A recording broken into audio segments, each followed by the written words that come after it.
நன்றி. சொல்லுங்க, கண்களை மூடி. பரிசுத்த ஆவியானவரே, இந்த காலை வேளையில உம்முடைய பிள்ளை மூலமாக என்னோடு பேசும் ஆண்டவரே. வருஷ கடைசியில என்னை தைரியப்படுத்தும், பரிசுத்தப்படுத்தும். இயேசுவின் நாமத்தில் ஜெபிக்கிறேன் நல்ல பிதாவே. அல்லேலூயா. கர்த்தருக்கு ஸ்தோத்திரம். ஆமென். 3 கிழமைகளுக்கு பிறகு பிரசங்கம் பண்ண கர்த்தர் உதவி செய்திருக்கிறார். அல்லேலூயா. ஆகவே காஞ்ச மாடு கம்புல விழுந்த மாதிரி தான் பாஸ்டர் இருக்க போறார். ஆமென். ரைட். ஓகே. கர்த்தருக்கு ஸ்தோத்திரம் உண்டாவதாக. இந்த நாளிலும் கூட ஆண்டவருடைய செய்திக்கு தலையங்கமாக எங்கட ஆவிக்குரிய வாழ்க்கையை தடை பண்ணுகிற அநேக காரியங்களில் ஒரு காரியத்தை இந்த நாளில் உங்களோடு பேச விரும்புகிறேன். ஏற்கனவே இந்த செய்திகளை, சாரம்சங்களை உங்களோடு பகிர்ந்திருப்பேன். இந்த வருஷ கடைசியிலே நாங்கள் சிந்திக்க வேண்டியதும் நாங்கள் உணர்ந்து கொள்ள வேண்டியதுமான ஒரு காரியம் என்னவென்று சொன்னால், ஆண்டவருடைய பிள்ளைகள் கட்டுக்கதைகளுக்கு செவி கொடுக்க கூடாது. அல்லேலூயா. ஆகவே இந்த நாளுக்குரிய செய்திக்குரிய தலைப்பு கட்டுக்கதை. கட்டுக்கதைகள் இன்றைக்கு ஒரு தேவனுடைய பிள்ளைய விசுவாசத்தை விட்டு குழப்புகிற ஒரு பெரிய ஒரு சக்தி, பிசாசு செய்கிற பெரிய ஒரு தந்திரம், அவனுக்கு விரோதமாக கட்டுக்கதைகளை உருவாக்குவது. ஆகவே ஆண்டவருடைய பிள்ளைகள் ஒரு நாளும் கட்டுக்கதைகளினால சோர்ந்து போகக்கூடாது. அல்லேலூயா.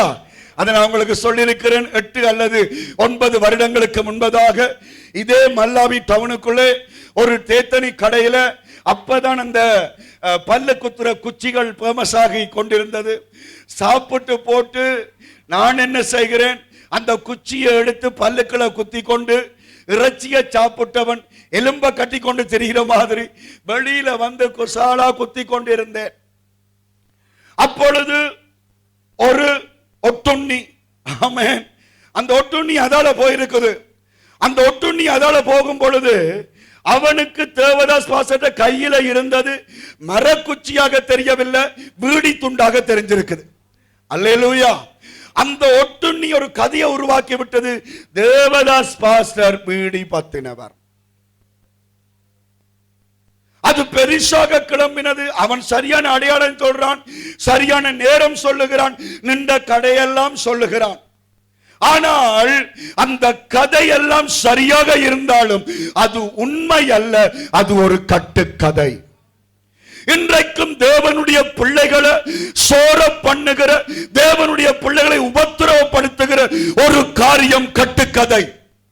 அதை குறித்து மிக தெளிவாக ஆண்டவர் சமூகத்திலிருந்து 1 தீமோத்தேயு 4வது அதிகாரத்திலிருந்து நான் உங்களுக்கு பேச விரும்புகிறேன். 1 தீமோத்தேயு 4வது அதிகாரம் 7வது வசனத்தை ஆதாரமாய் வாசியுங்கள். தேவ செய்திக்கு ஆதாரமாக 1 தீமோத்தேயு 4வது அதிகாரம் 7வது வசனம். சீர்கேடும் கிளவிகள் பேச்சுமாயிருக்கிற கட்டுக்கதைகளுக்கு விலகி, சீர்கேடும் கிளவிகள் பேச்சுமாயிருக்கிற கட்டுக்கதைகளுக்கு விலகி தேவ பக்திக்கு ஏதுவாக முயற்சி பண்ணு. தேவ பக்திக்கு ஏதுவாக முயற்சி பண்ணு. அல்லேலூயா. இங்க கர்த்தருடைய ஆஃப் பண்ணிட்டு மைக் ஆஃப், ரைட், எல்லா மைக்களும் ஆஃப் பண்ணுங்க. இங்க கர்த்தருடைய வார்த்தை சொல்லுகிறது, சீர்கேடும் கிழவிகள் பேசுகிறதுமான கட்டுக்கதைகளுக்கு நீ விலகி தேவ பக்தியோடு இந்த வாழ்க்கையை கொண்டு செலுத்து. அல்லேலூயா. கையெத்தி சொல்லுங்க, அல்லேலூயா. ஆண்டவர் இந்த வருஷ கடைசியில் எங்களுக்கு எதிர்பார்க்கிற காரியம், இந்த கிழவிகள் பேச்சு, இந்த சீர்கட்ட கதைகள், இந்த கதைகளினால நீ குழம்பாமல் தேவ பக்தியோட இன்னும் முன்னேறி செல்ல வேண்டும் என்று கர்த்தர் விரும்புகிறார். அல்லேலூயா. கதைக்கிறவங்க கதைச்சு கொண்டுதான் இருப்பாங்க. அவங்களை பற்றி வேதம் என்ன சொல்லுகிறது? கிழவிகள் என்று சொல்லுகிறது, சீர்கேடானவர்கள் என்று சொல்லுகிறது. ஆகவே இந்த சீர்கட்ட கதைகளால நீ குழம்பாமல் இன்னும் பக்தி அடைந்து ஆண்டவரை தேடுவதற்கு முயற்சி என்று கர்த்தர் சொல்லுகிறார். அல்லேலூயா. இன்னைக்கு பல பேருக்கு ஆண்டவரை பிடிக்கும், திருச்சபையை பிடிக்கும், நான் ஆராதனைக்கு வர முடியாது. ஏனென்றால் என்ன பற்றி அப்படி கதைக்கிறாங்க, இப்படி கதைக்கிறாங்க. எனக்கு அருமையானவர்களே, கதைகளுக்கு நீ செவி சாய்க்காத தேவ பக்தியாக நீ முன்னேற என்று கர்த்தர் விரும்புகிறார். அதனால நீங்க அடிக்கடி நீங்கள் சொல்ற, நீங்க உலவாய மூடினாலும் ஒருவாய அது கதைச்சு கொண்டா இருக்கும். அதிலும் விசேஷமாய் பொய்யான கதைகள். இன்னைக்கு இந்த கட்டுக்கதை என்று சொல்லும் பொழுது 3 பகுதி இருக்கு. அதுல ஒன்று, சிலர் என்ன செய்வார்கள், கட்டுக்கதையை உருவாக்குவார்கள். இப்பொழுது நான் அதிலே குச்சியை வச்சு கொண்டிருந்த பொழுது அவன் உருவாக்கினானே, அதை போல என்ன செய்வார்கள், கட்டுக்கதைகளை உருவாக்குவார்கள். ஆண்டவருடைய பிள்ளைகள் கட்டுக்கதையை உருவாக்க அழைக்கப்படவில்லை, தேவ பக்தியை உருவாக்க நாங்கள் அழைக்கப்பட்டிருக்கிறோம். அல்லேலூயா.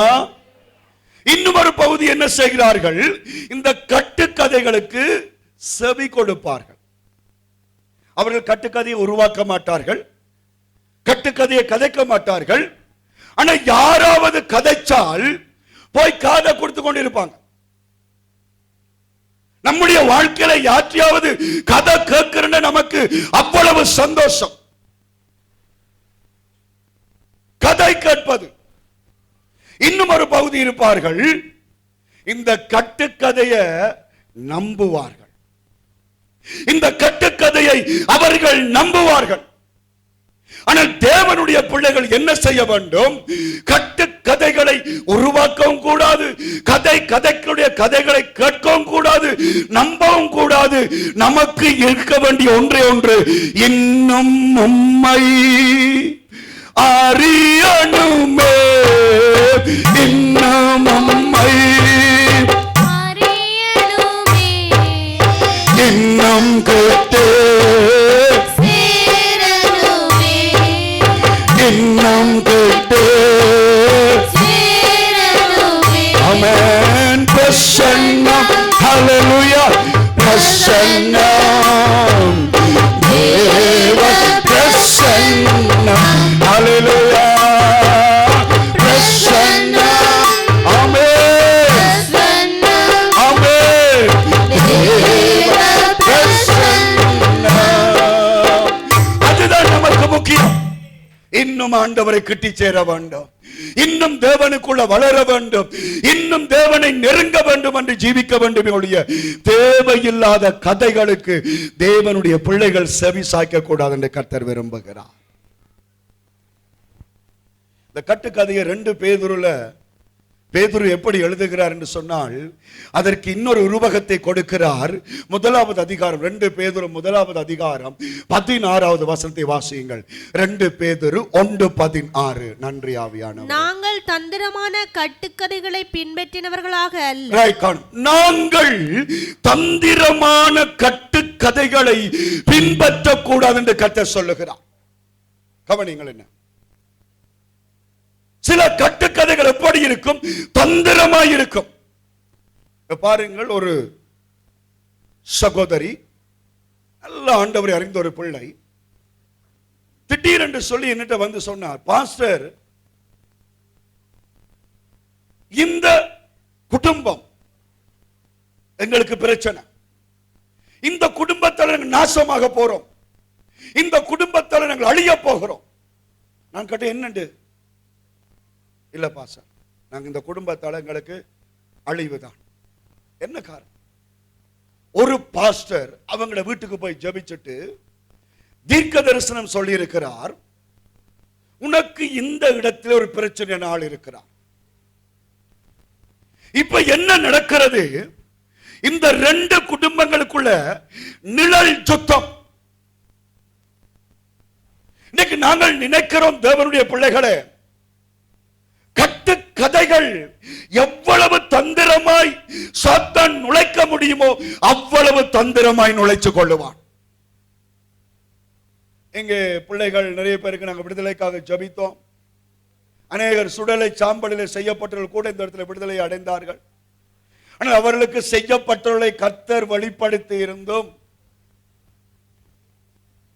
இதுவரைக்கும் அவர்களுக்கு சொல்லப்படவில்லை.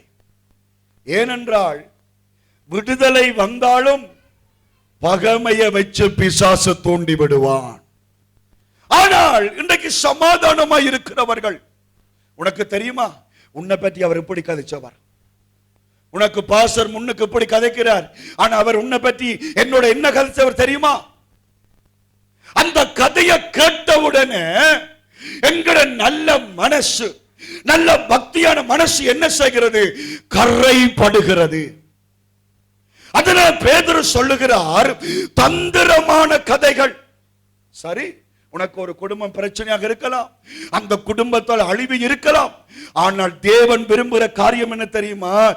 எந்த இயேசுவ ஏரோதுவும் பிலாத்தும் சேர்ந்து சிலுவையில் அறையும்படி முயற்சி பண்ணினார்களோ, ஆண்டவர் அந்த அரண்மனைக்கு போக முன்னுக்கு பகையாளியாக இருந்தாங்க, அவரை மாறி மாறி விசாரிச்சு அவங்க ரெண்டு பேரையும் ஒரு மனமாக்கி போட்டுதான் கர்த்தர் சிலுவையில் ஜீவனை கொடுத்தார். அல்லேலூயா.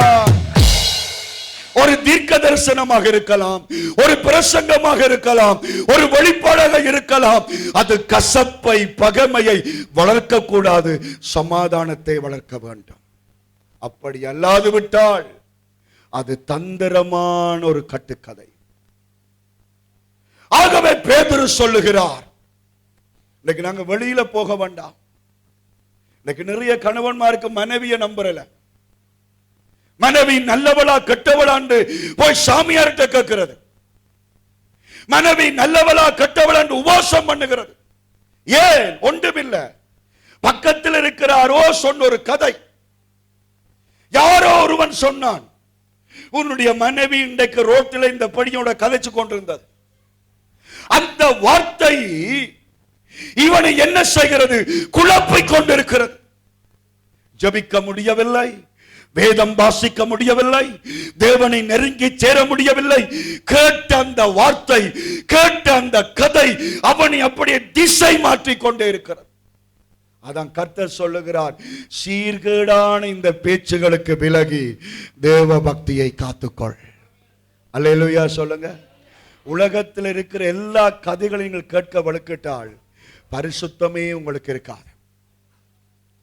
ஆண்டவர் இயேசுவை குறிச்சே, பரிசுத்தமான தெய்வத்தை குறிச்சே, நமக்காக ஜீவன் கொடுத்த ஆண்டவரை குறிச்சே, இன்றைக்கும் வெறுமையா இருக்கிற கல்லறை அத்தாட்சியை குறிச்சே, இன்றைக்கும் கிறிஸ்துக்கு முன் கிறிஸ்துக்கு பின்னாடி இருக்கிற அந்த வரலாற்று மாற்றங்கள் எல்லாம் இருக்கத்தக்கதாகவே இயேசுவை குறிச்சே அங்கே தவறான கீழ்த்தரமான வார்த்தைகளை பேசுவதுதான் இந்த அசுத்தமான பிசாசின் உலகம்.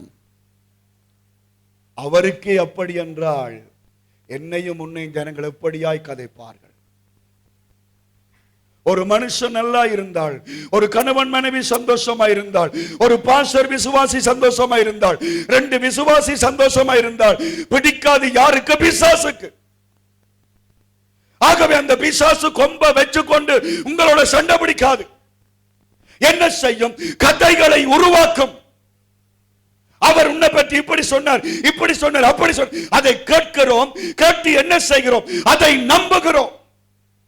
ஆனால் வார்த்தை சொல்லுகிறது, இந்த தந்திரமான கட்டுக்கதைகளை நீ பின்பற்றாமல் கர்த்தருடைய வார்த்தையை பின்பற்று, கர்த்தருடைய பரிசுத்தத்தை பின்பற்று. இந்த வருஷ கடைசியில ஆண்டவருடைய சமூகத்துக்கு வந்திருக்கிறீங்க, உங்களோட மண்டைக்குள்ள இருக்கிற அழுக்குகள் எத்தனை? உங்களுடைய இருதயத்துக்குள்ள எத்தனை பேரை பற்றி எத்தனை கதைகளை மூடி வச்சிருக்கிறீங்க?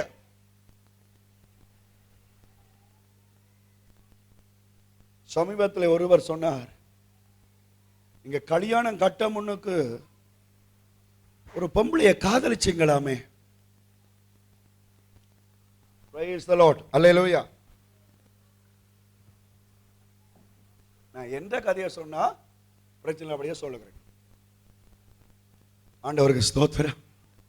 யாரா இந்த கதையை உருவாக்குனது? 45 வயசு வந்தோன்னு யாரா இத ஒரு புரளியை கொண்டு வரது? பள்ளிப்படத்திலிருந்து சரியாகத்தான் நான் சொல்லுகிறேன். நம்ம காதலிக்கிற அளவுக்கு நாம் அவ்வளவு வடிவானாலும் இல்லை, நாமளும் காதலிச்சது அப்படியான. என்ன செய்யறாங்க?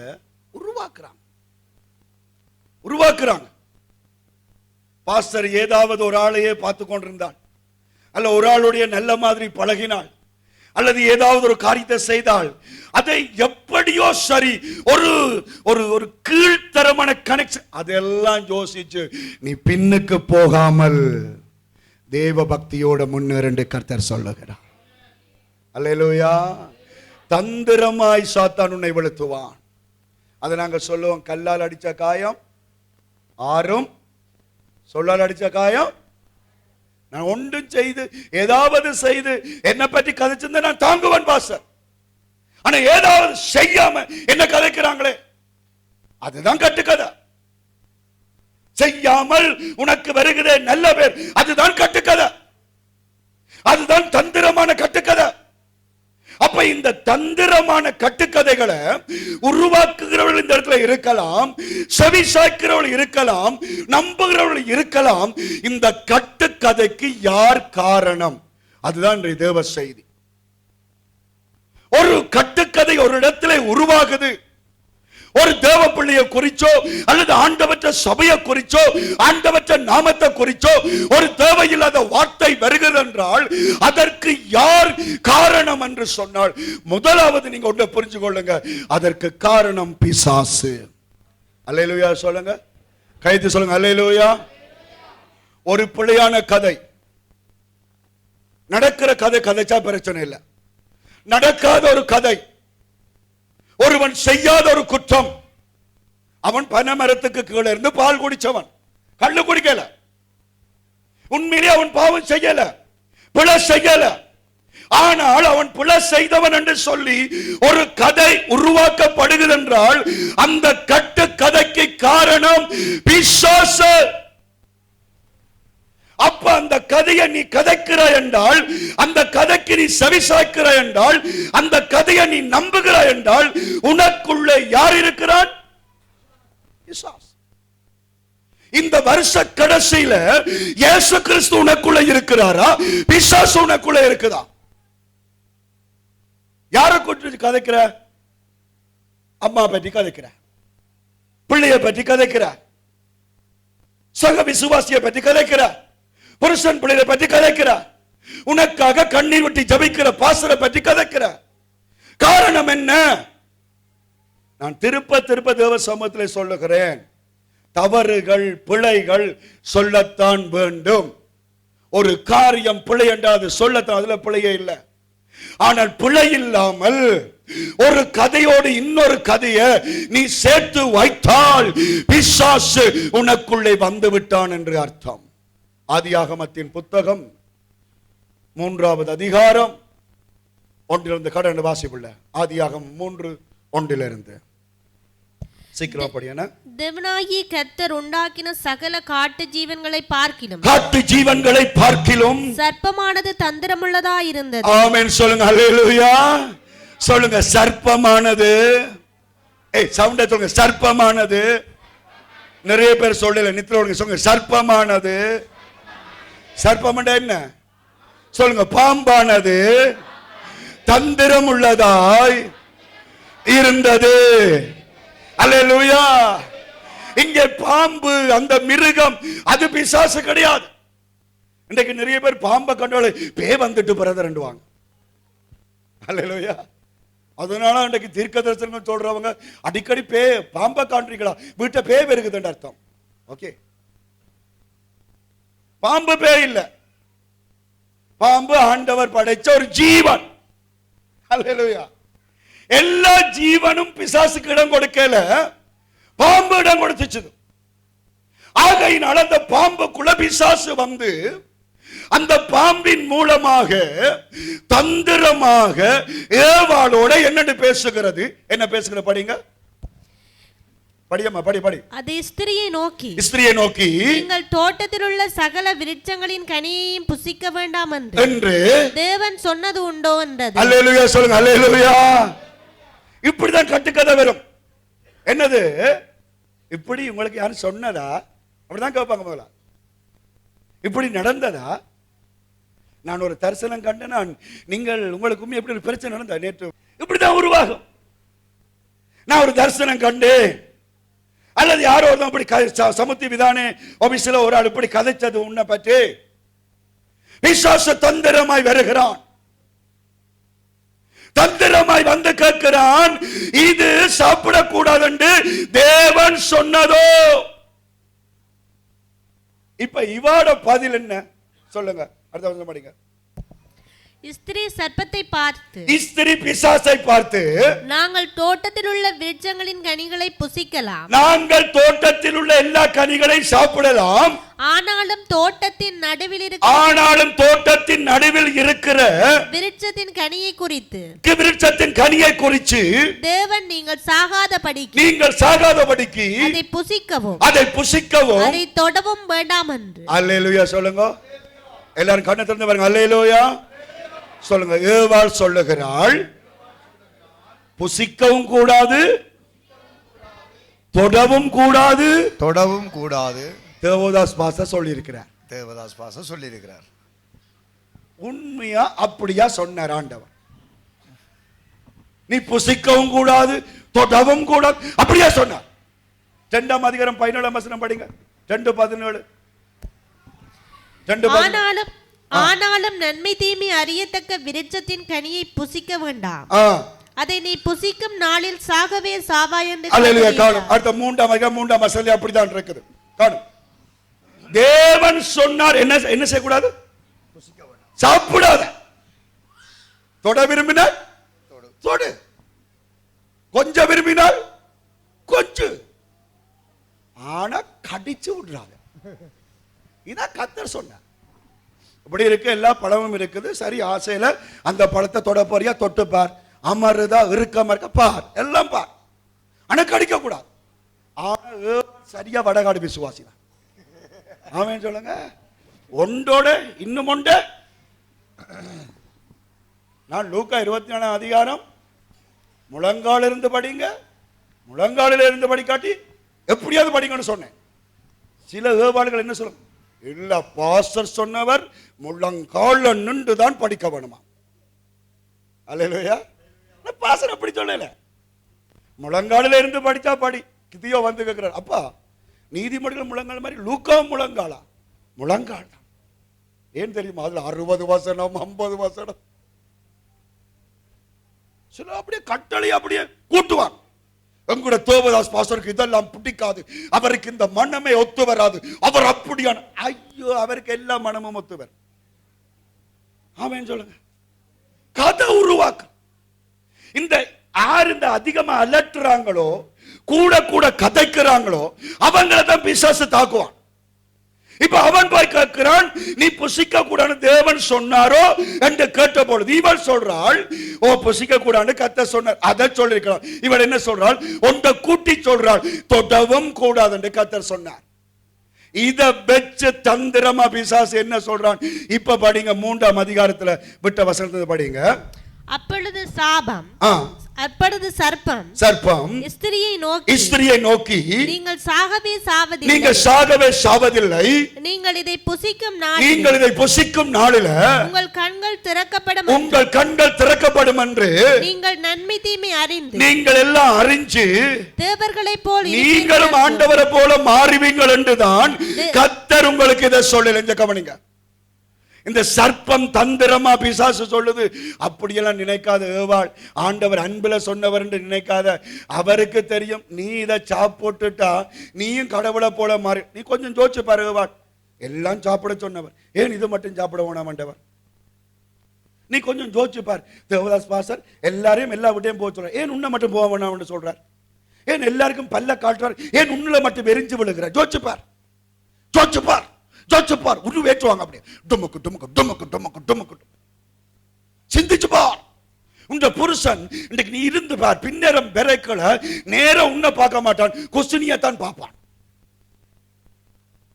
ஏற்றுவாங்க உரு. இப்ப இந்த ஏவாளை இது உருவேற்றது இல்ல. உனக்கு தெரியும் ஆண்டவர் பொல்லாதாள். அவர் வெளியில தான் அப்படியே அன்பு பண்பு சொல்லுவார். நீ சாப்பிட்டு அவரை போல வந்துடுவார், அதனால் சாப்பிடக்கூடாது. அந்த கதையை உருவாக்கின உடனே இந்த கதைக்கு ஆடவளுக்கிட்டா அப்படியே ஆடுறா. ஆனா ஒன்று செய்திருக்கணும், சரி பிரச்சனை இல்லை, கதையை ஒன்று உருவாக்கி பிசாசு கொண்டு வருது, அதையும் நான் கேட்டுட்டேன்.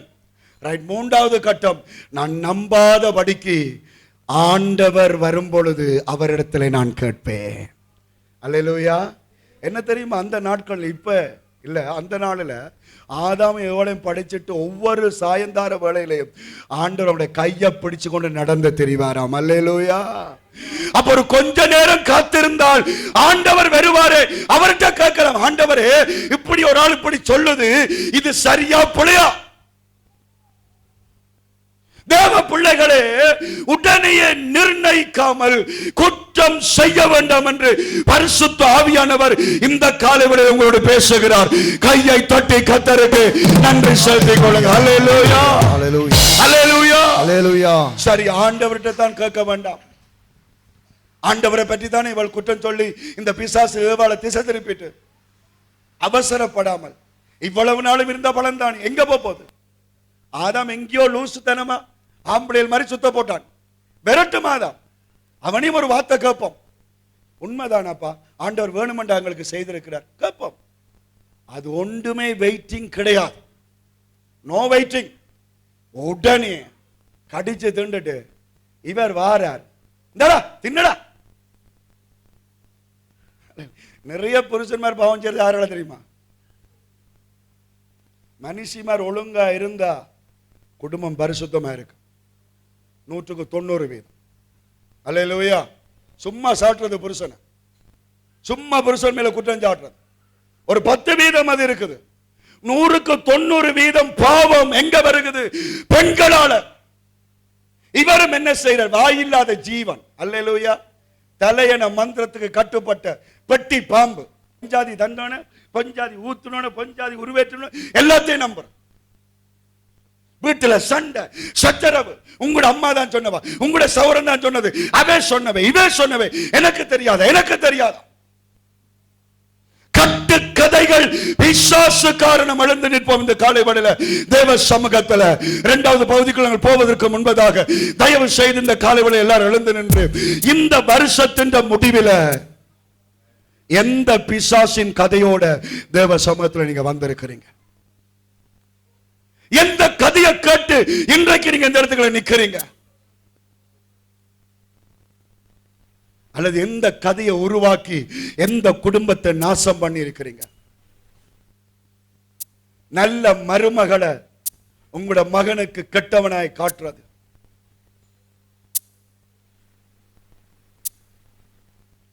நல்ல மருமகனை பிள்ளை தன் பொம்பளை பிள்ளைக்கு கெட்டவனா ஆக்குறது, நல்ல ஊழியக்காரரை விசுவாசிகளை கெட்டவராய் மாற்றுவது. கட்டு கதைகள். சரி, போகட்டும். தேவ பிள்ளையே, உனக்கு விரோதமா எத்தனை கதைகள் வந்தாலும் நீ அதுக்கு செவி சாய்க்காத. தேவ பக்தியாய் முன்னேறு. கையசைச்சு சொல்லுங்க ஹல்லேலூயா. பவுல் சொல்லுகிறார், கட்டு கதைகளுக்கு செவி சாய்க்காமல் தேவ பக்திக்கு ஏதுவாக முயற்சி பண்ணு. அப்படி கதைக்கிறாங்க, இப்படி கதைக்கிறாங்க சொந்து போகாமல் ஆண்டவரை கட்டி சேர முயற்சி எடுப்பாயாக. ஹல்லேலூயா. கண்களை மூடி வானத்தை அண்ணாந்து பார்த்து, இன்னும் உம்மையே அறியணுமே, இன்னும் உம்மையே அறியணுமே,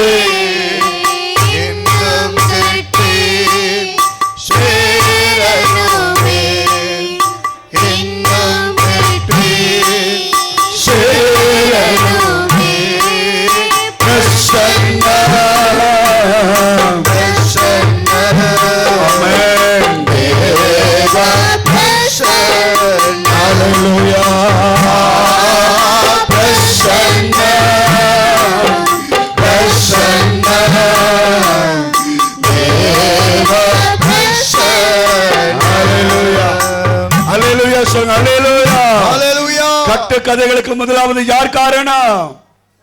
யார் காரணம்? பிசாசு என்றார்கள் மட்டும் ஆமென் சொல்லுங்க. ஆமென். அல்லேலூயா. இல்லாத கதைகளுக்கு யார் காரணம்? பிசாசு. அமர்ந்துங்க. இரண்டாவது, இல்லாத கதைகளை உருவாக்குவதற்கு, இல்லாத கதைகள் மூலமாய் தேவ ஜனங்களை சீரழிப்பதற்கு யார் காரணம் என்று சொன்னால், சுபாவ அன்பு இல்லாதவர்கள். சுபாவத்தின்படி அன்பை இழந்தவர்கள். ஒன்றை நீங்கள் புரிந்து கொள்ள வேண்டும், ஒவ்வொரு மனுஷனுக்குள்ளையும் அன்பு என்கிறதான ஒரு இருதயத்தை கர்த்தர் வைச்சிருக்கிறார். பாருங்க, எனக்கு 7 சகோதரங்கள், 6 பேர் எனக்கு மிச்சம் இருக்கு, நான் உண்டு 7. என்னுடைய மனைவி கூட என்னுடைய சகோதரங்களோட வடிவா கதைப்பார். நான் அந்த அளவுக்கு கதைப்பதில்லை. ஆனால் கதைப்பதில்லை என்பதற்காக பாசம் இல்லை என்று அல்ல. என்னுடைய சகோதரத்துக்கு நோகும் பொழுது ஆட்டோமேட்டிக்கா எனக்கு என்ன செய்யும்? நோகும். விசுவாசி என்னும் பொழுது சகோதரங்கள், ஒரு விசுவாசி குத்தப்படும் பொழுது போதகருக்கு நோகும், போதகர் குத்தப்படும் பொழுது விசுவாசிகளுக்கு நோகும். சரி, ஒரு அட்டூழியத்தை செய்யும் பொழுது கூட ஒரு அன்பு என்கிறதான ஒரு இயற்கை சுபாவத்தை கர்த்தர் ஒவ்வொரு மனுஷனுக்குள்ளேயும் வச்சிருக்கிறார். அந்த அன்பு இல்லாதவர்கள் தான் இன்றைக்கு என்ன செய்யறாங்க? நேற்று முந்தின நாள் ஒரு செய்தி எனக்கு யாரும் அனுப்பியிருந்தாங்க. சுவிஸ்ல 13 வயசு பிள்ளையையும் அந்த பிள்ளையின் தாயையும் அந்த கணவனுடைய ஃப்ரெண்ட், உயிர் நண்பன் கடத்திருக்கிறான். தாயோட கள்ளக்காதல் 13 வயசு பிள்ளையை கர்ப்பமாக்கி இருக்கிறான். அப்ப இதை நீங்க யோசித்தால் இவனுக்கு என்ன இல்லை? சுபாவ அன்பே இல்லை. இன்னொரு தண்ட மனுஷிய கடுக்கவே தொடவே கூடாது. சரி, அவன் இடம் கொடுத்தா இவன் இடத்த கொடுத்தா நாங்கள் அதை வாதிட்டாலும் ஒரு 13 வயசு அதே தாயினுடைய அதே நண்பனுடைய பிள்ளைய அவன் கெடுக்கிறான் என்றால் அவனுக்குள்ள என்ன இல்லை? மனுஷத்தன்மை இல்லை. அதனால இன்றைக்கு என்ன செய்கிறாங்க? 8 பேர் 10 பேர் சேர்ந்து யாழ்ப்பாணத்திலே ஒரு சிங்கள ஜுவதிய ஒருதனுடைய 6 நண்பர்கள் சேர்ந்து கற்பழித்தான்னு சொல்லப்படுகிறது. வயசு போன தாயார் விழும்படியாக அவரை விழுத்து விட்டு சங்கிலி அறுத்து கொண்டு போறாங்க. காரணம் என்ன? சுபாவ அன்பு இல்லை. சுபாவத்தின்படி மனுஷத்தன்மையே இல்லை. இப்ப இந்த கட்டுக்கதைகளை நாங்கள் பார்க்கும் பொழுது அதற்கும் ஒரு காரணம் என்ன தெரியுமா? சுபாவ அன்பை இழந்தவர்கள் தான். ஆதியாகமம் 37வது அதிகாரத்துக்கு வாங்க.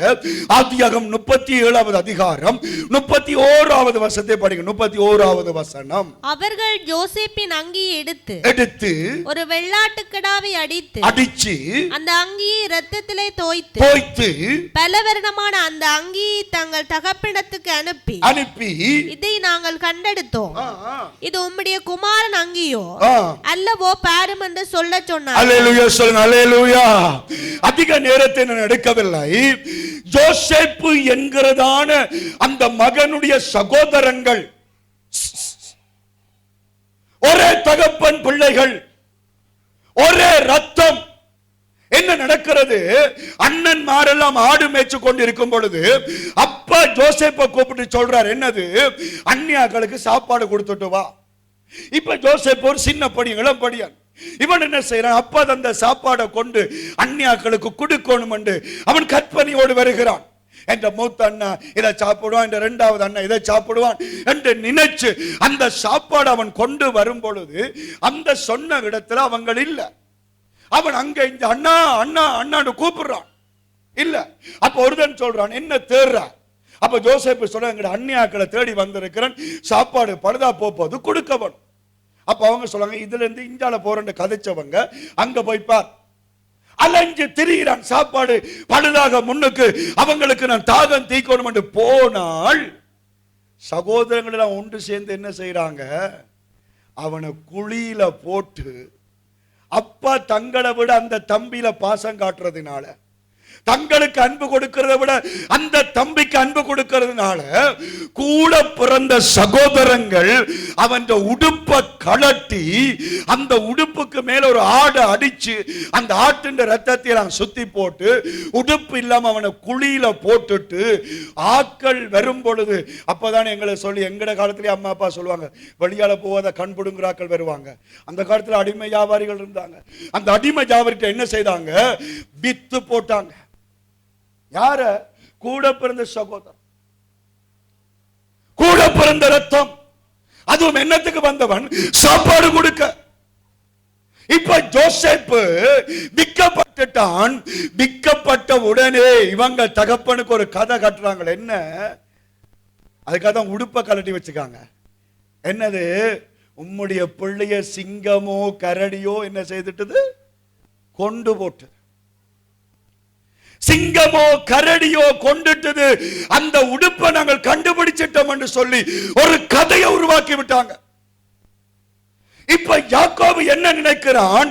என்ற புள்ளிய சிங்கம் கடிச்சு தின்னுட்டது, என்ற புள்ளிய கரடி சாப்பிட்டுட்டது, ஐயோ இந்த புள்ளி என்ற மூக்க கடிச்சிருக்குமே, என்ற புள்ளி என்ற இதயத்தை கிழிச்சிருக்குமே, என்ற புள்ளி என்ற கைகாலெல்லாம் கிழிச்சிருக்குமே என்று அவன் நினைச்சு நினைச்சு சாகுறான். ஆனா உண்மையா இல்ல, கட்டுக்கதை. கட்டுக்கதை. யார் காரணம்? சுபாவ அன்பில்லாதவர்கள். கூட பிறந்த சகோதரம், அப்பா கூட பிறந்த சகோதரம். எனக்கு நிறைய பேர் சொல்லுவாங்க விசுவாசிகளே உதவாதண்டுவாங்க. நீங்க யோசிச்சு பாருங்க, உங்களோட செத்த வீட்டுக்கு நீங்க எந்த விசுவாசி உதவாதன்றீங்களோ அந்த விசுவாசம் வந்து நிற்கும். ஆமென் சொல்றீங்களா? சுபாவத்தின்படி ஒரு அன்பில்ல, எல்லாரையும் குற்றப்படுத்துறது, எல்லார் மேலையும் பழிய போடுறது. அவர் சரியில்லை, இவர் சரியில்லை, அது புல, இது புல. உப்புட்டவனை உள்ளளவும் மறக்க கூடாது. ஒரு அன்பு இல்லாமல் சாப்பாடு தேட வந்த பிள்ளைய இப்படி செய்து போட்டு இப்படி கதைக்கலாமா? அதுவும் அவங்களோட அன்பை பாருங்க, படிங்க அந்த வசனத்தை. 37 32 படியமா? 37 32. பல்லவர்ணமான அந்த அங்கியை தங்கள் தகப்பனிடத்துக்கு அனுப்பி, இதை நாங்கள் கண்டெடுத்தோம், இது உம்முடைய குமாரன் அங்கியோ? அல்லேலூயா. என்னன்னு சொல்லி வர்றாங்க தெரியுமா? இந்த உடுப்பை கண்டுபிடிச்ச நாங்க, இது உம்முடைய புள்ளை இந்த உடுப்பை பாரும். யார்கிட்ட கேட்கிறாங்க? அப்பாட்ட. என்னன்னு கேட்டிருக்கணும்? எங்கட தம்பின்ற உடுப்பு. அப்படி கூட சொல்ல மனம் பெறையில, தம்பின்னு சொல்லக்கூட மனம் பெறையில. அந்த அளவுக்கு கசப்பினால பிசாசு தந்திரமான கதைகளை உருவாக்குகிறான். இன்றைக்கு நிறைய பேரை மனுஷன் பேர் சொல்ல முடியவில்லை, கணவன் பேர் சொல்ல முடியவில்லை, பிள்ளைகள் பேர் சொல்ல முடியவில்லை. ஏன்? பாஸ்டரை பாஸ்டர் சொல்ல முடியல. உம்முடைய குமாரன் தானோ? நீங்க தானே அவைய தூக்கி தூக்கி தோல்ல வச்சீங்க. நீங்க தானே அந்த புள்ள அந்த புள்ளையண்டீங்க. நீங்க தானே அவள் அவள்ன்றீங்க. எந்த நேரம்? வேதனை நேரம். தகப்பன் பிள்ளையை இழந்த அந்த சோகத்துல இருக்கைகள இவங்கள கதை எப்படி வருகிறது? சகோதரம் என்று சொல்ல விருப்பம் இல்லை. அம்மா, உனக்கு புருஷனை தந்தது உனக்கு மாமி மாமி தான். ஆமென் சொல்லுங்க. ஆனா நிறைய பேருக்கு மாமியிட பேரை சொன்னா ஆமி மாறி கிடக்கு, சொல்லவே மாட்டாங்க. மரியாதையில இல்ல, அவ்வளவு கோபம். ஆறுல என்னடா வாழ்க்கை? சுபாவ அன்பு இல்லையா? சுபாவத்தின்படி ஒரு பாசம் உனக்குள்ள இல்லையா? ஒரு மனுஷனுக்கு விரோதமாக நீ நடக்கும் பொழுது உன்னுடைய வார்த்தை என்ன? நான் அதிக நேரம் போகுது. இவங்களை போல ஜிம்மால் ஆக்கள் உலகத்திலே இல்லை. இவ்வளத்தையும் செய்து போட்டு கடைசி எப்படி வாராங்கன்னு பாருங்க. அது ஒரு அருமையான வசனம். 37வது அதிகாரம் 35வது வசனம் படிங்க. 35. அவனுடைய குமாரர் குமாரத்திகள் எல்லோரும் அவனுக்கு ஆறுதல் சொல்ல வந்து நின்றார்கள். அல்லேலூயா சொல்லுங்க. முதலாவது ஆளவித்து காசை பங்கிட்டுட்டாங்க. அப்படிதான் இன்றைக்கு நிறைய பேர் சபைகள் இருக்கிறாங்க, நிறைய சேர்ச்சுகள் வடகாட்டில். அதுதான் ஆண்டவர் இன்றைக்கு ஜெயிலுக்கு கொண்டு வர்றார். என்ன? ஏண்டா ஜெயிலே பிரசங்கிச்சு காணுமடா, அங்க இருக்கிற பெரிய ஜெயில்காரங்க பிரசங்க கொண்டு போற. எல்லா ஓட்டு மாட்டு வேலையும் முதல் செய்து பங்கிட்டாச்சு. பங்கிட்டு என்ன செய்யறாங்க? சகோதரன் சொல்ல விருப்பம் இல்லாமல் உங்க பிள்ளைன்னு சொல்லி அனுப்பியாச்சு. இப்ப உடுப்பு போட்டது இப்ப கேள்விப்படுறாங்க, அப்பா பிள்ளைக்காக அழுகிறார், புள்ளிய நினைச்சு கவலைப்படுறாருன்றோன நைசா பொட்டி பாம்புகள் மாதிரி என்னத்துக்கு வந்து நின்றாங்களா?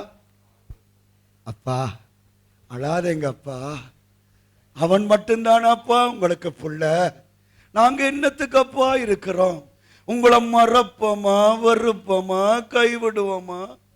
அல்லேலூயா. தமிழில் சொல்லுவாங்கல்ல, பிள்ளையையும் ஓராரோ உஞ்சோ அப்ப பிள்ளை அப்படியே நித்திர கொள்ளும், ஓராரோ உஞ்சோ.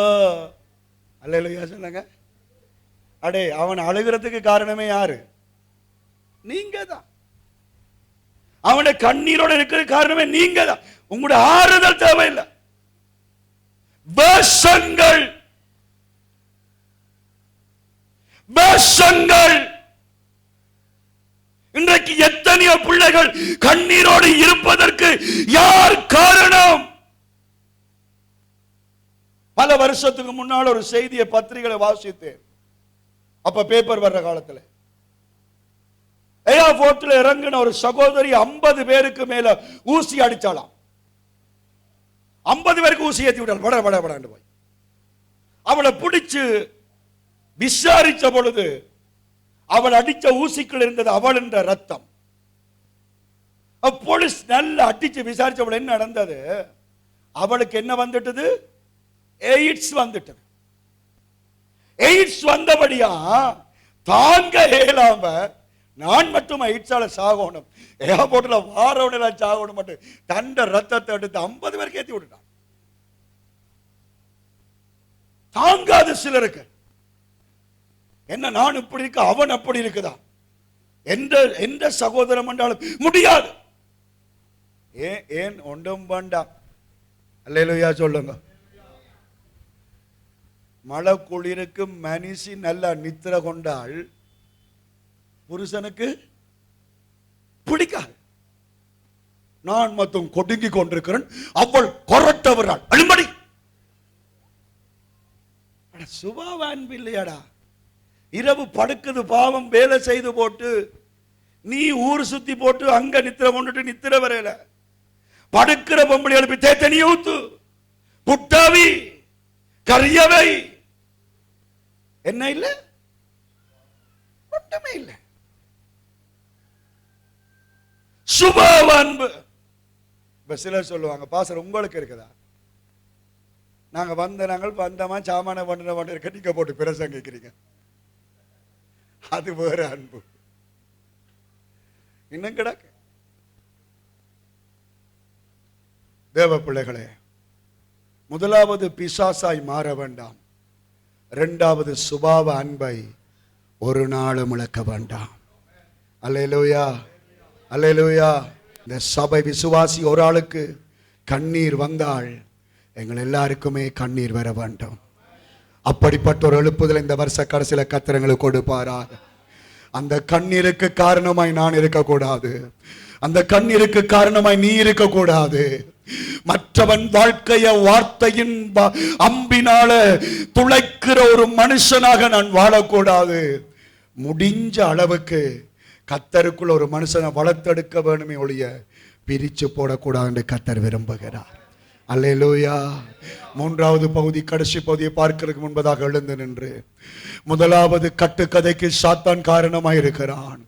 இரண்டாவதுக்கு கட்டுக்கதைகள், தேவையில்லாத கதைகள், பொய்யான வார்த்தைகளுக்கு சுபாவ அன்பு இல்லாதவர்கள் காரணமாயிருக்கிறார்கள். இந்த 2 பகுதியிலும் கர்த்தர்களை காத்துக் கொள்ளும்படியாக உயிர் நண்பன் என்னை விட்டு பிரிந்தாளு, ஊரெல்லாம் என்னை தூற்றி திரிந்தாளு, உயிர் நண்பன் என்னை விட்டு பிரிந்தாளு, இந்த ஊரெல்லாம் என்னை தூற்றி திரிந்தாளும் நான் கர்த்தருக்குள் மகிழ்ச்சியாயிருப்பேன், என் தேவனுக்குள் களி கூறுவேன், கர்த்தருக்குள் மகிழ்ச்சியாயிருப்பேன், என்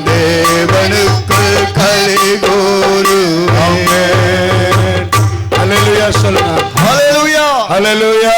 ஹalleluya. ஊரெல்லாம் என்னை தூற்றி திரிந்தாலும் கர்த்தருக்குள் மகிழ்ச்சியாயிருப்பேன். உன்ற பிள்ளையே உன்னை பற்றி கதைக்கலாம், உன்ற கணவனே உன்னை பற்றி கதைக்கலாம், உன்ற மனைவியே உன்னை வித்து கொண்டு திரியலாம். என் தேவனுக்குள் களி கூறுவே. கையை உயர்த்தி நான் கர்த்தருக்குள் மகிழ்ச்சியாயிருப்பேன். ஆமென். என் தேவனுக்குள் களி கூறுவே. நேற்றிரவு ஒரு சகோதரனோட கதைத்துக் கொண்டிருக்கிற பொழுது அவர் தங்களோட பகுதி ஒரு கதையை சொன்னார். 45-50 வயசுக்குள்ள ஒரு தகப்பனார் அங்க இருந்து மாங்குள காட்டுக்குள்ள வந்து தூக்கு போட்டு செத்து பொடி அழுகினபடி எடுத்தாங்கன்னு சொன்னார். ஏனென்று கேட்ட பொழுது பிள்ளையினாலே. என்ன பிள்ளை? கேம்பஸ்ல படிக்கும் பொழுது ஒரு படியனோட சுத்தி தெரிஞ்சிருக்கிறாள், படங்கள் பிடிச்சிருக்கிறாள். பிற்பாடு அவன் வேணாம் என்று சொல்லி கேம்பஸ் முடிஞ்ச பிறகு வேற ஒன்றை கட்டிவிட்டாள். அவன் என்ன செய்தான்? முதல் காதலிச்சவன் அந்த படங்களை எல்லாம் தகப்பனுக்கு அனுப்பினான். உன்ற பிள்ளைன்ற கேவலத்தை பார், உன்ற பிள்ளைன்ற கோலத்தை பார். தாங்க முடியாதபடி தகப்பன் தூக்கு போட்டு செத்து போயிட்டான்.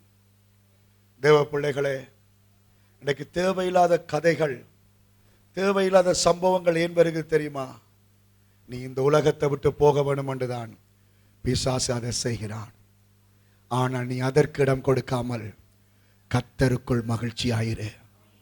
யார் உன்னை பற்றி கதைச்சாலும் உன்னை குற்றம் சொல்லாதவர் ஆண்டவர். அல்லேலூயா. அதான் இன்றைக்கு ஆராதனையில சொன்னேன், தாய் கூட செத்து போன்னு சொல்லுவாள், ஒரு நாளும் ஆண்டவர் அப்படி சொல்ல மாட்டார். இந்த உலகமே நீ ஒரு விபச்சாரி என்று சொல்லி கல்லுகளோட நிக்கலாம், உன்னை சாக்காட்டும்படி ரெடியாக நிக்கலாம். ஆனால் உலகம் விபச்சாரி என்று சொன்னாலும் உன் தேவன் உன்னை அப்படி நியாயம் தீர்க்க போவது இல்லை.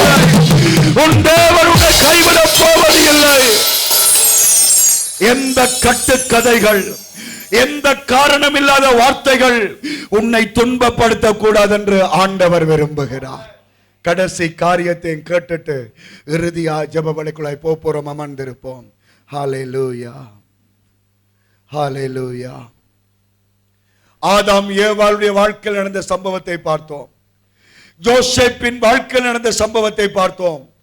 இப்பொழுது இயேசு ராஜாவின் வாழ்க்கையில் நடந்த சம்பவத்தை பார்க்க போகிறோம். கவனிங்கள். முதலாவது, தேவையில்லாத வார்த்தைகளுக்கு பிசாசு காரணமாயிருக்கிறான். ஆவியானவரே எங்களை ஆசீர்வதிங்கப்பா. இரண்டாவது, சுபாவ அன்பு இல்லாதவர்கள் காரணமாயிருக்கிறார்கள்.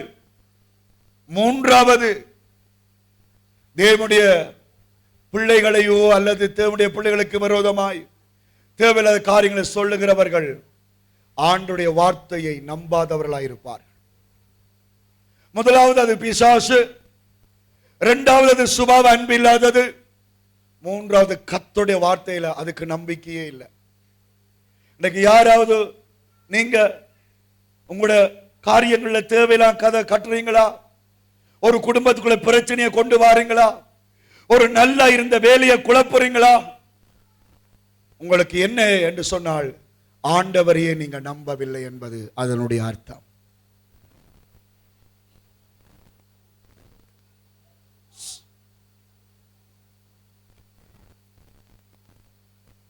ஆண்டவர் பிறக்கிறதுக்கு முன்னாலேயே ஆண்டவர் மனுஷனாக பிறப்பார், ஒரு கன்னியின் வயிற்றில பிறப்பார், பிறந்து ரத்தம் சிந்தி மரிப்பார், மரித்து 3ஆம் நாள் உயிரோடு எழும்புவார் என்றெல்லாம் எழுதப்பட்டிருந்தாலும் கூட அப்படியே நடந்தது. அவர் கன்னியின் வயிற்றில பிறந்தார், அற்புதங்களை செய்தார், சிலுவையில மரித்தார். மரித்த பிறகு என்ன நடக்குது? மத்தேயு 28வது அதிகாரம் 11வது வசனம். மத்தேயு 28:11 படிங்க. மத்தேயு 28:11. அவர்கள் போகையில் காவல் சேவகரில் சிலர் நகரத்துக்குள்ளே வந்து நடந்த ஜாவற்றையும் பிரதான ஆசாரியருக்கு அறிவித்தார்கள். இவர்கள் மூப்பரோடே கூடி வந்து ஆலோசனை பண்ணி சேவகருக்கு வேண்டிய பணத்தை கொடுத்து, நாங்கள் நித்திரை பண்ணுகையில் அவனுடைய சீசர்கள் ராத்திரியிலே வந்து அவனை களவாய் கொண்டு போய் விட்டார்கள் என்று சொல்லுங்கள். இது தேசாதிபதிக்கு கேள்வியானால் நாங்கள் அவரை சம்மதப்படுத்தி. அல்லேலூயா சொல்லுங்க. அல்லேலூயா. கடைசியா இந்த கவனிங்க, ஆண்டவர் சிலுவையில மரித்து 3ஆம் நாள் கல்லறையை உடைச்சு கொண்டு மகிமையாக உயிரோடு எழும்பி விட்டார். இப்ப காவல் காத்து கொண்டிருந்த காவலாளிகள் வந்து அங்கே ஆசாரியர் சொல்றாங்க, நாங்கள் காவல் காத்தனாங்க, ஆனால் அவர் எழும்பி போயிட்டார். நீங்க நினைக்கிற மாதிரி அவர் மனுஷன் இல்ல, அவர் கடவுள், நாங்க அதை பார்த்த நாங்கள் என்று சொன்ன உடனே இவங்க என்ன செய்யறாங்க, இல்ல இல்ல அப்படி செய்யக்கூடாது, அப்படி சொன்னா பிரச்சனையா போயிடும், நீங்க என்ன செய்யுங்க, நாங்க நித்திர கொண்ட, நாங்க நித்திர கொள்ளைக்களை அவற்றை சீடர்கள் வந்து அவற்றை உடம்ப கொண்டு போய் எங்கேயோ ஒளிச்சு விட்டுட்டாங்கன்னு சொல்லி ஒரு கதையை பரப்பங்க. உண்மை தெரிய வந்தா நாங்க அதை பார்க்கிறோம், நீங்க கதை பரப்புங்க. என்ன, நீங்க தான் அந்த இடத்துல நின்ற, நீங்க இப்படி எல்லாம் சொல்லாதீங்க, இப்படி சொன்னால் பாஸ்டர் நிவாரணம் தர மாட்டார், இப்படி சொன்னால் அவன் மனசுக்கு அடிக்க மாட்டான், இப்படி சொன்னா இந்த குடும்பம் பிரியாது, இப்படி சொல்லு, மற்றதை நான் பார்க்கிறேன். அல்லேலூயா. மற்றதை நான் பார்க்கிறேன். இல்ல ஆட்டுக்கு அடிச்சதன்னு சொல்லு, ஆனா உண்மையா ஆட்டுக்கு அடிக்கல அவன், நீ சொல்லு அடிச்சதண்டு, நான் பார்த்தேன்னு சொல்லு, கோட் செலவெல்லாம் நான் தான். இப்படி ஒரு கதையை அங்கே அவர்கள் உருவாக்குகிறார்கள். அப்பொழுது என்ன நடக்கிறது, அவர்களும் என்ன செய்கிறார்கள், எல்லாருக்கும் போய் சொல்றாங்க, என்ன, ஆண்டவர் உயிரோடு எழும்பேல அவற்ற சீடர்கள் தான் அவரை கொண்டு போய் அவற்ற உடம்ப வச்சுட்டாங்க. இன்றைக்கும் அந்த கட்டுக்கதை பரவி கொண்டிருக்கு. இப்ப இந்த கட்டுக்கதைக்கு அங்க நீங்க பார்த்தால் அந்த போர்ச்சவர்களுக்கு அவங்க என்ன கொடுக்கிறாங்க, பணம் கொடுக்கிறாங்க. நீங்க இந்த கதையை சொல்லுங்க, இதை சொல்லாம இதை சொல்லுங்க, நான் உங்களுக்கு காசு தான். அப்ப இன்னைக்கு ஒரு மனுஷன் ஏதோ ஒன்று வேண்டதுக்காகத்தான் ஒரு ஆளை பற்றி கதைக்கிறான். ஏதோ ஒன்று அனுபவிக்க வேணும், அவர்கிட்ட நல்ல பேர் இருக்க வேணும், அவங்கிட்ட மகிமை பெற வேணும், ஆசீர்வாதம் பெற வேணும். இல்ல தேவனுடைய பிள்ளைகளே, எங்களுக்கு மகிமையும் கனமும் தேவனுடைய பரிசுத்த ஆவியானவர் நிறைவாகவே வைத்திருக்கிறார். உலக மனுஷனிட்ட எங்களுக்கு அது கிடைக்க தேவையில்லை. கையில கொஞ்சம் காசு வென்றதுக்காக இந்த போர்ச்சவர்கள் என்ன கதை கட்டினாங்க, இயேசு உயிரோட எழும்பவில்லை. கொஞ்சம் காசுக்காக, கொஞ்ச காசுக்காக கட்டுக்கதை, தேவையில்லாத வார்த்தை, ஒன்றும் நடந்த சம்பவத்திற்கு எதிர்மாறான சம்பவம். எனக்கு அந்த கதையை குறித்து பைபிள் என்ன சொல்ல, 28:15 படிங்க. 28:15. அவர்கள் பணத்தை வாங்கிக் கொண்டு தங்களுக்கு போதிக்கப்பட்டபடியே செய்தார்கள். இந்த பேச்சு ஜூதருக்குள்ளே இந்நாள் வரைக்கும் பிரபலமா இருக்கிறது. சொல்லுங்க அல்லேலூயா. சொல்லுங்க, கட்டுக்கதைகள், சவுண்ட சொல்லுங்க, கட்டுக்கதைகள் பிரபலமா இருப்பது உண்மைதான். அல்லேலூயா. நீங்க யாரும் சொல்லுங்க, அவன் முயலுக்கு 2 கால், நம்ப மாட்டான். 6வது சொல்லுங்க, இல்ல நான் பார்த்தனும் அதுக்குள்ள 3வது கால் இருந்துச்சு, அதைத்தான் நம்புவாங்க. அதான் நம்புவாங்க. புருஷன் மண்டையில் அடிச்சு சொல்வார், இல்லையடி, அதை நம்பாது. அப்ப நான் கேட்டது என்ன, அப்ப எனக்கு வந்த தகவல் என்ன? ஐயா, இயேசு உயிரோட எழும்பிட்டார், கண்ணால பார்த்தவங்க என்னத்தையோ வேண்டிட்டு கதையை கட்டிட்டாங்க. அந்த கதை இன்றைக்கும் நீங்களாம் இங்க ஜெபிக்கிறீங்க, இயேசுவே ஆண்டவர் என்று சொல்றீங்க. நீங்கள் ரோட்டில் எல்லாருக்கும் சுவிசேஷம் சொல்றீங்க, கட்டிக்கார் 7 மண்டா போய் எருசலேமில் ஒரு ஜூதன் சொல்லுங்க பாப்போம், இயேசுவே கர்த்தர், அடுத்த நொடிய அடிப்பான் கன்னத்துல. கர்த்தரே கர்த்தர், அதான் அவங்களோட வார்த்தை. தேவனாகிய கர்த்தரே கர்த்தர். இயேசு கடவுள் இல்ல, அவர் ஒரு தீர்க்கதரிசி. அப்ப நீங்க சொல்லுங்க, இல்ல அவர் கூட மண்ணெல்லாம் பிறந்து இந்த கல்லறிஞ்ச வறுமையா கிடக்கு, இந்த கல்லறையெல்லாம் உயிரோட இருந்த அடியானம். அவங்கள சீடங்க பொடியை கொண்டு போட்டு என்னடா கதையா வர்றீங்க எங்களுக்கு? இன்றைக்கும் அந்த கட்டுக்கதை பிரபஞ்சமாக சர்வ வல்லமையுள்ள தெய்வத்துக்கு விரோதமாக இன்றைக்கும் அது உருவாகுகிறது என்றால் நீயும் நானும் எம்மாத்திரம். ஆனா நாங்க என்ன சொல்றோம்? உங்களை பற்றி இப்படி கதைக்கிறாங்க. நான் யார் தெரியுமா? நான் பரிசுத்த வாட்டி. ஆண்டவர் எப்படியோ? ஆண்டவரை தனக்கு விரோதமா இருக்க கட்டுக்கதையை பொறுத்து கொண்டுதான் இருக்கிறார் இதுவரைக்கும். எப்ப நடக்கும் சொல்லுங்க பாப்போம். இன்னொரு 2-3 வருஷம் அல்லது எப்போ உலகம் முடியாது அப்ப போடுவார் நல்லாடி. இதுவரைக்கும் பொறுமையா இருக்க 2025 வருஷம். சொல்றவன் சொல்லட்டும். காசை வேண்டி போட்டு 4 பரதேசி கட்டின கதையை இன்றைக்கு நம்பி கொண்டு இருக்கிறான். அப்ப யார் உன்னை பற்றி கதைச்சாலும் நீ பயப்படாத. உண்மை என்பது கர்த்தருக்கு தெரியும். அல்லேலூயா. எது சரி எது பிழை கர்த்தருக்கு தெரியும். ஏற்ற நேரத்தில் உன்ற நீதிய வெளிச்சத்தை போல பட்ட பகலை போல நீ யார் என்பதை கர்த்தர் காட்டுவார். நீ யார் கர்த்தர் காட்டுவார். நீ காட்ட தேவையில்லை. நீ சாக தேவையில்லை. நீ அட தேவையில்லை. நீ சாப்பிடாமல் இருக்க தேவையில்லை.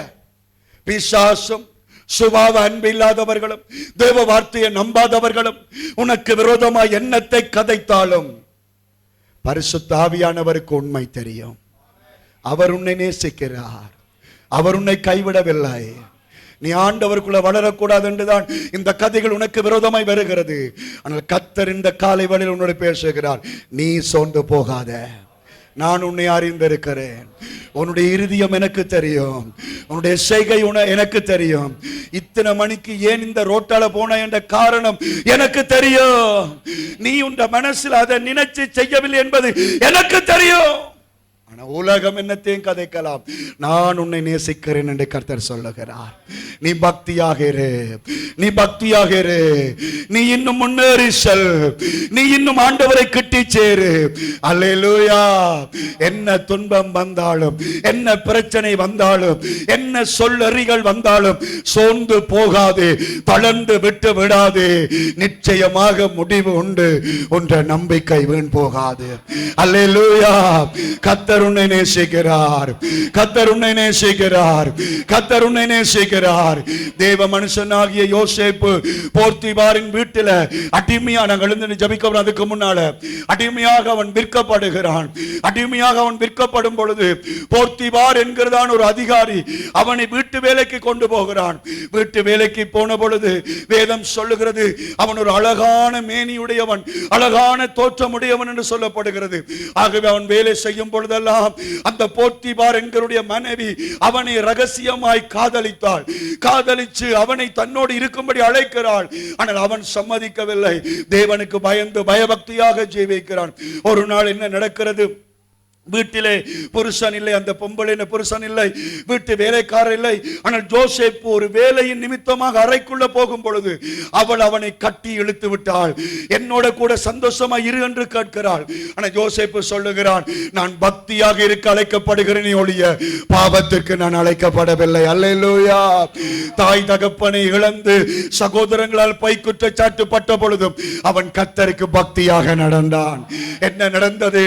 அவள் அவனுடைய சரத்துண்டை பறித்து எடுத்து விட்டாள். தன்னோடு அவன் ஒத்து வராத கோபத்தினாலே தன்னுடைய புருஷன் வரும் பொழுது பொய் சாட்சி சொல்லி, பொய் குற்றச்சாட்டு சொல்லி ஒரு கதையை உருவாக்கினாள். என்ன? இவன் என்னை கெடுக்கும்படிக்கு என்னை தொட வந்தான் என்று கதையை உருவாக்கினாள். அதனால் அவனுக்கு கிடைத்த பலன் என்ன? சிறைச்சாலை. அல்லேலூயா. ஜோசேப்புக்கு விரோதமாய் கட்டுக்கதைகளுக்கு மேல கட்டுக்கதைகள் உருவாகி கொண்டே இருந்தது. ஆனால் ஒரு நாளும் ஜோசேப்பு தேவ பக்தியை இழக்கவில்லை. கையை வைத்து சொல்லுங்க அல்லேலூயா. அவன் சிறைக்குள்ளேயும் ஜெபிச்சு கொண்டிருந்தான். அவன் சிறைக்குள்ளேயும் துதிச்சு கொண்டிருந்தான். ஆமென் சொல்லுங்க. அவன் சிறைக்குள்ளே உவாசம் பண்ணி கொண்டிருந்தான். அங்க சிறைக்குள்ள இருந்தா கேட்பாங்க, நீ என்னத்துக்கடா வந்த? நீ அவங்க மற்றவன் சொல்ல, டேய் வேலைக்கு போன இடத்துல வேலைக்கார அம்மாவிலேயே கை வச்சிருக்கிறான். எத்தனை பேர் அடிச்சிருப்பாங்க, எத்தனை பேர் திட்டி இருப்பாங்க. ஆனால் கர்த்தருக்கு தெரியும் என்ற புள்ள உத்தமன், என்ற புள்ள பக்திமான், என்ற புள்ள நீதிமான். நேரம் வந்தது, அல்லேலூயா. அவன் ஜெபம் பண்ணி கொண்டே இருக்கிறான். ஆமென் சொல்லுங்க. கர்த்தரை தேடிக்கொண்டே இருக்கிறான். ஆண்டவர் அவனுக்கு தரிசனங்களை கொடுக்கிறார், கனவுகள் கொடுக்கிறார், பேசி கொண்டிருக்கிறார். அதுக்குள்ள இருக்கிறவருடைய கனவுகளுக்கு விளக்கம் கொடுக்கிறான். அல்லேலூயா. ஒரு கட்டம் வருகிறது. திடீரென்று சொல்லி அந்த ஜெயிலுக்கு முன்னால குதிரைகள் கணிச்சு கொண்டு வந்து நின்றுச்சது. அப்ப எல்லாரும் யோசிச்சாங்க, என்ன நடக்க போகுது? யாரையாவது கொண்டு போய் தூக்கு தண்டனை கொடுக்க போறாங்க பயந்து கொண்டிருப்பாங்க. ஒருவேளை யோசேப்பும் நினைச்சிருக்கலாம், ஐயோ இவ்வளவு காலம் சிறைக்குள் இருந்து நான் தீர்ப்பு வரப்போதுன்னு நினைக்கும் பொழுது அப்படியே நினைச்ச மாதிரி 2 பேர் வந்து யோசேப்பை பிடிச்சு எழும்படாண்டாங்க. ஜெயிலுக்குள்ள அவனுக்கு எத்தனை யோசனைகள் வந்திருக்கும். வந்து உடுப்பை மாத்துறாங்க, பண்டாரன் உடுப்பை மாத்துனாங்க, அவங்களே அவனை குளிக்க ஊத்துறாங்க, சேவெடுக்கிறாங்க, தாடியெல்லாம் வளர்ந்துருக்குது, சேவெடுக்கிறாங்க, தலையை ஒருதன் சீப்பாடு எடுக்கிறான், இன்னொருதன் வந்து இப்படி அவனை அழகு சுத்தப்படுத்தும், அவளை சுத்தப்படுத்தும், ஒரு பாட்டா கொடுக்கிறான், ஏறா குதிரையில் என்றான். அங்க போய் பார்த்தா, எங்க போறேன்னு தெரியாம போய் பார்த்தா ராஜாவுக்கு முன்னால கத்தர் கொண்டு போய் வைத்தா. ஹல்லேலூயா, ஹல்லேலூயா. ராஜாவுக்கு முன்னாலே அவன் நிற்கிறான். அவன் திரும்பி பார்த்திருப்பான், ஐயோ என்ற உடுப்பை எனக்கு முன்னால எடுத்து ரத்தத்தை போட்டு இப்படி கட்டுக்கதை பண்ணினாங்க, வேலை செய்த இடத்துல இந்த பொம்பளை கட்டுக்கதை பண்ணினான், இப்ப அரசனுக்கு முன்னால நிக்கிறேன், என்ன சொல்ல போறான் பொழுது அரசன் சொல்லுகிறான், தேவ ஆவியை பெற்ற உன்னை போல வேறொருவன் இல்லை. அல்லேலூயா. கட்டுக்கதைகள் ஜெயிக்க முடியாது, தேவ பக்தி ஜெயிக்கும். ஆமென் சொல்லுங்க. கட்டுக்கதை தோற்கும், தேவ பக்தி வெல்லும். உன்ற ஜெபம் வெல்லும், உன்ற பரிசுத்தம் வெல்லும், உன்ற நேர்மை வெல்லும். அதுக்கு கொஞ்ச காலம் எடுக்கும், ஆனாலும் அது வென்றே ஆகும். அல்லேலூயா. இந்த வருஷ கடைசியில கவலைப்படாத, சொந்து போகாத. யார் உன்னை பற்றி என்ன கதைச்சாலும் யோசேப்பை போல நீ பக்திமானாயிரு. பக்தி உள்ளவனை கர்த்தர் தெரிந்து கொள்ளுவார். எழுந்து நின்று ஜெபம் பண்ண போகிறோம். அல்லேலூயா. ஸ்தோத்திரம் அப்பா. நன்றி ஆவியானவரே, நன்றி அப்பா.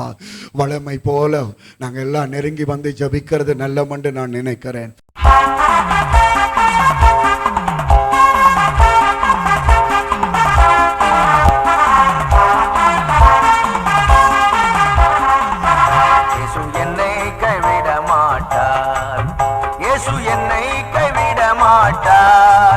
கடும் புயல் வாரினும் பெரும் காற்று வீசினும் அவர் என்னை கைவிட மாட்டார்.